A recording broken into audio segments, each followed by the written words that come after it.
Hello, and thank you to Call Scotland for inviting No Isolation to this webinar. My name is Derek, and I work in the partnerships team here at No Isolation. Craig is going to be helping me from Call Scotland to cycle through some slides, so do listen out when I say next slide. Just share my Okay. Okay. So yeah, I'll give Craig a shout when I need to move forward. But yeah, so I joined No Isolation myself in May 2019, having worked in the UK charity sector in tech for good space for some household brands and early stage startups. Myself and my dad to a 3-year-old toddler, so it's really great to work in a space where I can really connect personally and professionally to what I do. So what I'll be covering today is a bit of background on No Isolation and the purpose of AV1 in particular, the features and functionality, and some use cases. Next slide. Yeah, so No Isolation was founded in 2015. Our headquarters is in Oslo. As you can see, that's the team there. And we've got obviously an increasing UK and European presence. A team of 25 is growing fairly quickly. Karen Dolver is one of the co-founders of No Isolation and originally met with the other co-founders in a startup accelerator, but reformed around No Isolation with a mission to bring people together through warm technology. Next slide. So yeah, that's our mission statement, and we do this by creating technology products to enable more human contact, not less. That's what we mean by warm technology. That's as in the case of like the AV1 avatar, giving access to education for some of the most vulnerable groups and young people in society. And I guess why do we do this? We know that loneliness and social isolation can be severely damaging to mental and physical well-being. And obviously, although the two may not go hand in hand, you can be lonely after all, but not necessarily socially isolated, and vice versa. But we do know that experiencing feelings of loneliness for extended periods of time can have a real compounding effect on people, whether through long-term illness or other social isolation and the impact of. And this is obviously especially prevalent in younger and older generations. There was a stat from Eurostat that 7% of the EU are severely lonely, with younger and older generations overrepresented in this. And the long-term impact of loneliness can have quite damaging health impact as well, with 29% increased risk of heart failure, 32% increased risk of stroke. So we know that experiencing loneliness at a young age can definitely have a lifelong effect. Next slide. Yeah, so the first group therefore we decided to tackle was children and young adults with long-term illness. What we learned that the level of solitude and loneliness many of these children are experiencing because they can't attend school, in some cases can be worse than the treatment and the pain and the diagnosis itself. So we worked out a number, and that was that there's 72,000 of these children that are long-term ill, that can't access their education. We calculated this number using a prevalence of illnesses, and of these types of illnesses. We asked health professionals in Europe, and initially in the Nordic region, and we made a calculation to apply to other EU countries. And obviously this number then therefore would suggest that there's roughly 6,000 of that within Scotland alone. Next slide. Yeah, so it's been crucial as we developed and introduced AV1 in particular, to ensure it didn't just help children participate, but also supports the organisations, whether they be schools or councils, to meet their objectives. And they could be things like attendance levels, attainment, well-being. We know that there's obviously major educational and social consequences ongoing for children who are long-term out of school. This could be anything from the loss of confidence. It could be their attainment could go down, therefore their career prospects ongoing. And then their ability to maintain relationships can be impacted because they've not been able to keep up with their peers and be socially integrated. So next slide. In 2018, we were delighted to be awarded one of the largest award of 9 by the Alternative Provision Innovation Fund. So with the Department for Education, we launched a project where 90 AV1s were distributed amongst 9 lead practitioners, hospitals and hospital schools around the country, and looking at the efficacy and impact of AV1. Things like attendance levels, and we created our own pupil wellbeing score. I'm very happy to say that the interim results for the project have shown that already were really positively received, and those numbers are going up. So the project is due to go on until later this year, so it'll be fantastic to see how that pans out in the end. And this has obviously led to lots of other opportunities to work with interesting organisations, schools, hospitals, etc. Next slide. So what is, we have a video here, sorry, which we're not going to play just at the moment, but you can obviously have a look at the link and click through at a later stage. So next slide, please, Craig. It's a lovely video, by the way. So what is AV1? Well, AV1 is a distance learning avatar which makes it possible for children and young adults with long-term illness to take part at school or in hospital via an app on their phone or mobile device, whether it's a tablet or not, either iOS or Android. Next slide. So as I said, it's distance learning. It's for both education and as a social communication tool, and gives the child, it allows the robot access the eyes, ears, and voice of a child in their classroom or anywhere they wish to be, really, not to be limited by being in school. Obviously the appearance is as an avatar, so it's obviously designed so it's attractive to younger generations and acts as their physical presence in the classroom. In terms of the connection, the robot, the child connects with the avatar via their device, and it's end-to-end encrypted, so it's fully secure, and we'll go on to some of those features a bit later. And a nice way to put it is the same weight and size as a bag of flour, so it's easy to handle, but also has substance and can obviously feel like somebody, a presence in the classroom. It's also built with Wi-Fi and 4G, so works on the best connection available, has a long battery life as well, so it's meant to imitate the amount of time you would need for full school education, and designed and manufactured in Norway. Next slide. So this would be the view the child would have. The child obviously logs in through any iOS or Android device. They're able to control the AV1 fairly simply by swiping left or right, or up or down. We also have accessibility features built in where we can add arrows to the front of the AV1. And you can see all the icons on the left and on the right. On the left you have the volume icons, so you could have a normal speech level, and you could have one where a whisper mode as well, so you're able to talk to your classmate next to you. And also there's more of a broadcast mode, so where a child might be in assembly or out in the playground.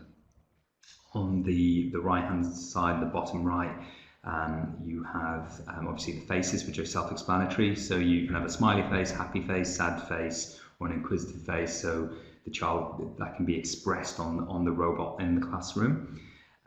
You also have the ability to put your hand up to ask questions, and then there's also the snooze button there, which is essentially a passive mode which makes the head flash, or rather the head go blue. The flashing is for raising your hand for a question, and the passive mode is part of the research with AV1, we understood that some children who are really ill don't want to be seen visibly, so this allows them to participate in the lesson but not necessarily be actively involved. And of course the child has control to hang up, to log in whenever they want, and to log out when they want, so they have full control over their access to education. Next slide. And obviously this is the view front up with a few more indicators of all the different features on the AV1.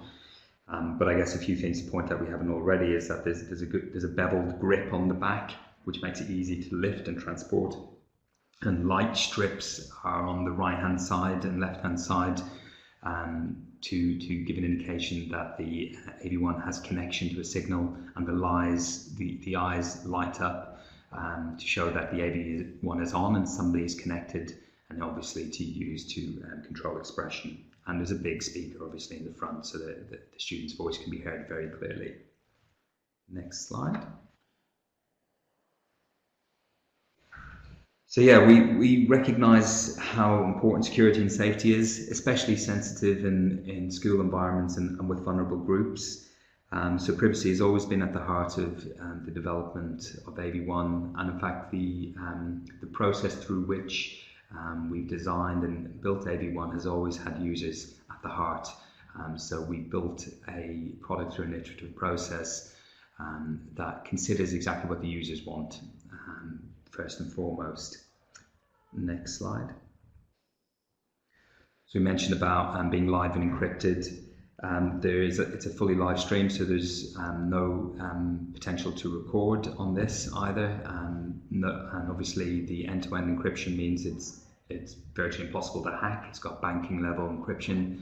It's also not possible to record or screenshot. So that's obviously one of the concerns that often teachers may express, that they fear that they may be recorded, but it's not possible. And in fact, we have measures in place to make sure if somebody does that, it will automatically eject them from the app and send us a notification as well.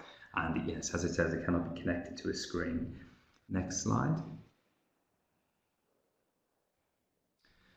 So you'll always know who's using AV1 because only one user can be connected at any one time. We issue a keyword, a unique keyword, every time an AV1 is given out to a user and to a school. That keyword then is single use, it disappears once it's been used, and essentially that AV1 is tethered to the device that connects to it. Then the user of the AV1 creates their own 4-digit PIN code, which is very much like your mobile phone. So it's theirs, and they obviously keep that private. And they digitally accept no isolations, terms and conditions as part of this, which are written in a very user-friendly way and make it easy to understand the obligations therein. And then, as I mentioned before, the eyes light up when someone is connected, so you know that somebody is there and online. Next slide. Consent is something that comes up quite often, and there is no legal obligation for a school to collect consent. But then we understand some schools may have particular policies, practices, or they might have a specific mix of pupil needs. So they really need to weigh this up themselves against any anticipated risks, so they can make an informed decision. And then concerns often can arise from the lack of understanding of the technology. So education is often a really important part of rolling out any AV1 program. And then we provide resources like information letters to parents and teachers, so they're well advised on what the technology is, and in fact that it is something that's of benefit to. It could be their son's best friend in the class who'll be using AV1. Next slide. Again, another really important consideration is personal data, and obviously with GDPR concerns, we do not require and do not ask for any personal data from the AV1 user, and we only require customer data, so we can obviously keep in contact and process an AV1 order and make any payments. And we have access to log data, which is obviously very important to see how much Wi-Fi strength or battery level, but the data is not registered or connected to a user. Next slide. So understand of what we do. We provide resources right from the start, whether it's a Wi-Fi guide to help the IT team, etc., to understand how best to connect and onboard AV1. And so we have an onboarding call with them. We provide letter templates, lesson plans, classroom posters, placemats, case studies to make sure that the school have everything they could possibly need to feel comfortable about getting AV1 and getting the most out of AV1 for them and their students and the particular users as they can. Next slide.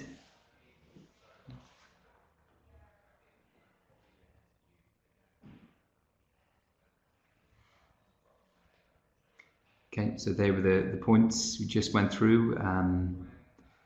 Yeah, the Wi-Fi guide onboarding, I kind of rattled through all those, so we can move to the next slide.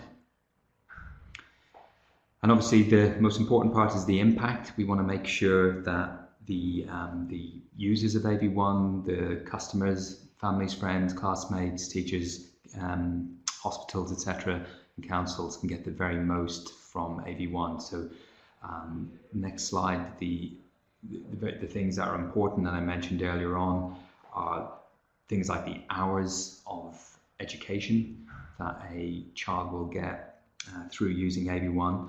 It can help them significantly increase the average number of hours. The average hours of education, a child who's long-term ill can be 5 hours or lower. With AV1, you can get 25 hours. You also get full subject access potentially, and the child is in their class, and most important, integrated or reintegrated with their peers. Next slide. It can also help increase attendance rates, and this is obviously something that's really important for schools. Being able to mark people as attending with AV1 is obviously something that's really valuable. Pupils that also will have a stronger desire to be in school because they can have, like in some cases, they've not even had an opportunity to see inside their classroom. They can have a glimpse of school life through AV1. Some children and young people have anxiety simply about going to school, and they'll worry as well that they've fallen behind or that their friends have forgotten them. I mentioned marking people as present, and the DfE have said that this is obviously down to school's discretion to use this. And then some pupils with conditions like ME, they can't always be in class, but just being able to log in for a couple of hours each day gives them an extra boost and the opportunity to rest. So obviously that's hugely valuable. Next slide. And then attainment is something which is also becoming quite apparent in children and young people who've not simply had the opportunity to, or didn't feel they even had the opportunity to take their GCSEs, have been able to. Obviously in this case and many others, some have actually achieved beyond their expectations. Next slide. I think this is well-being and health, and hence why we have one of those measurements in place as part of the DfE project. Is really important. Jade, pictured here, is one of our first users of AV1, and what she says here, that the pain is bad, the seizures are bad, but what's worse is being able to count the number of people you see a day on one hand. It's quite powerful to hear that, and some of the other things Jade says about being outside the four walls, just having an opportunity to reintegrate with her friends is way more valuable than anything else. So that's obviously another great impact that we're seeing across many different cases with AV1. Next slide. And yes, AV1 is quite commonly grabs the headlines and generally for really, really positive things and raises big questions. And obviously the news will get on to this, but also organisations who deliver services, like whether they be local councils, charitable organisations, and obviously the schools have an opportunity to talk about some of the great work that they're doing. Next slide. And actually I think there might be some animation on this slide, so a couple of taps. Yeah, so these are numbers. There's over 1,400 AV1s across the UK and EU, and obviously that number is growing. So it's obviously an opportunity for us to see how can we really meet that number. And I mentioned number of 72,000. So there's obviously a long way to go, but this is an opportunity for us to obviously use organisations with greater reach who have an interest in supporting the people and their communities. Next slide.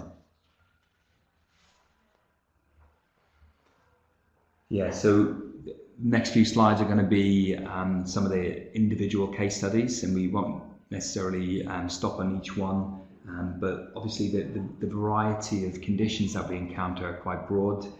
Everything from anxiety and school refusal, people who have chronic conditions like ME, cystic fibrosis, and then obviously some of the more acute ones where children are in isolation for cancer treatment. There's such a wide range. We've had older students use AV1, we've had people in university, and there's been all sorts of use cases. So we're keen to explore different ways in which AV1 can be used to create a greatest impact. Next slide. One example here of a child with cerebral palsy in Angus, and obviously it's important to hear what the children are saying as well. The way that it looks is very cool. It's something that really resonates and certainly makes children happy as well, but obviously for their classmates and the people that interact with AV1, often they'll personalise AV1 to give it more personality, and children will give it a name, like a child called Oscar had one called Aussiebot, or Ben who had BenBot. So it's a really nice way to connect and humanise the robot. Next slide. Another example here, but a comment coming from the council. The teachers commented on how natural the interaction feels and admits that any initial doubt she had about robots in the classroom have quickly dissipated. So often it's just getting the AV1 in the classroom environment and I suppose demystifying or removing any of those concerns around the technology. Next slide.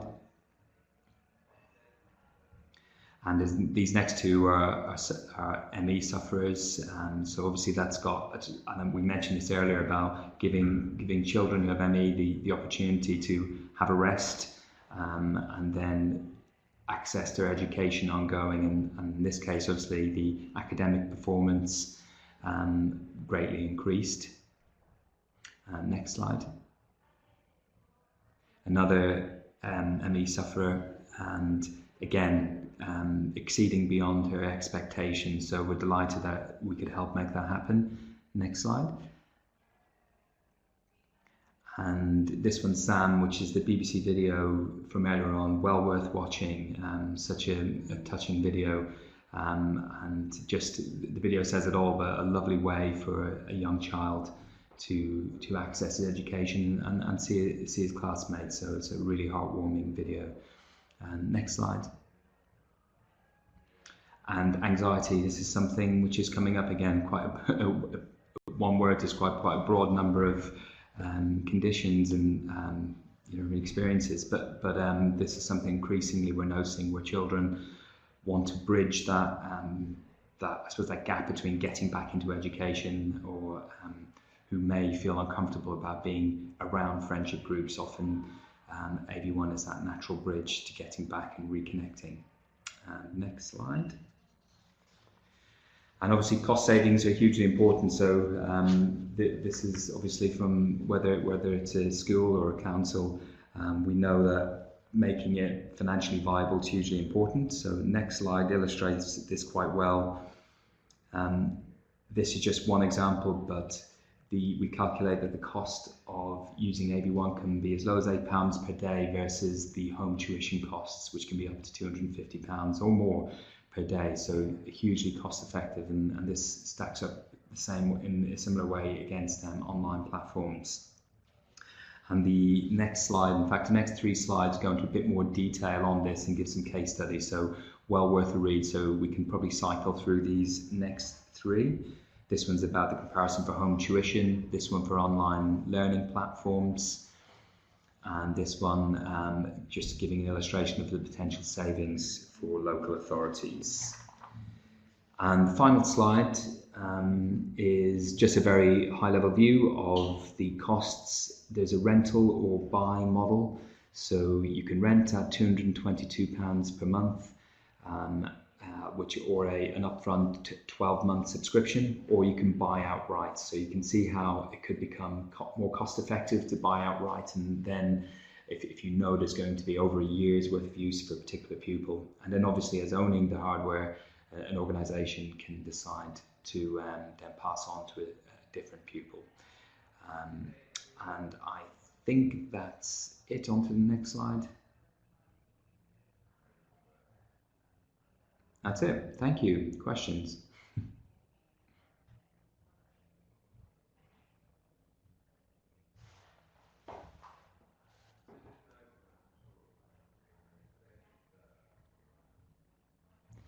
I can't hear you, Craig. So maybe I think you've got the chat on.